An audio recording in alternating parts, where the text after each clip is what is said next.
Hello, my name is Larry Cross, and it's my great pleasure to be joining you again with another segment on social media marketing and how you're going to build your business.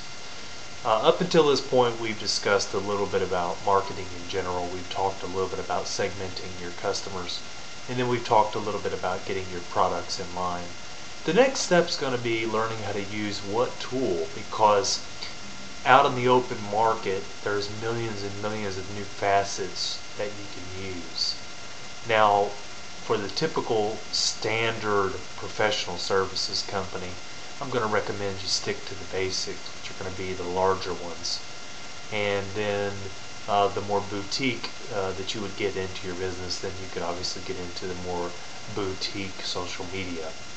The idea being you want to get your voice and your product and your solution where the customer actually is, and then you want to be part of that dialogue, and it requires time and effort on your part, and it also requires an investment on your part, and that means you have to be willing to put your money where your mouth is.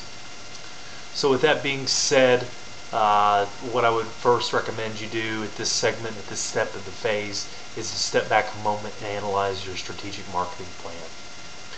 Also take a look at your products, and then take a look at who your consumers really are. And then it's time to start building a database of content. And when I say a database of content, I mean things that are going to add value to these people's lives and not be directly selling to them what it is, what you offer. We all drive by McDonald's, and it's pretty clear that McDonald's, being a trademark, what they actually do. They sell hamburgers, they sell sodas. What they don't sell is they don't sell equipment. They don't sell you things that help you to mow your grass. We're pretty clear on what they do. Their trademark brand says what they do, and then we go there and we get what we expect every time, hopefully consistently.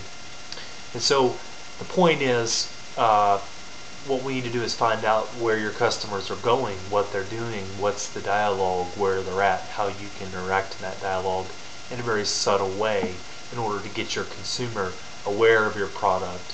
That way, when the buying signal does come on, they know where to go. For instance, let's say that you're a thrift shop and you have a lot of variety of goods, and you get a big shipment of something special. Well, you happen to have a very loyal following because you've now segmented your customers as such. You happen to have a very loyal following. So what you do is you send out a message directed and pointed to those people saying, I have a big shipment. Well, lo and behold, there's a blow up of discussion, and the next thing you know, they come in your store.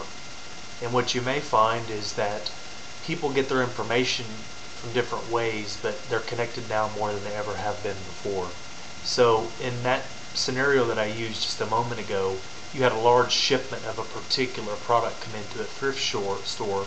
Well, if you happen to have your customer segmented appropriately, your extremely loyal ones are going to enjoy that post and that update.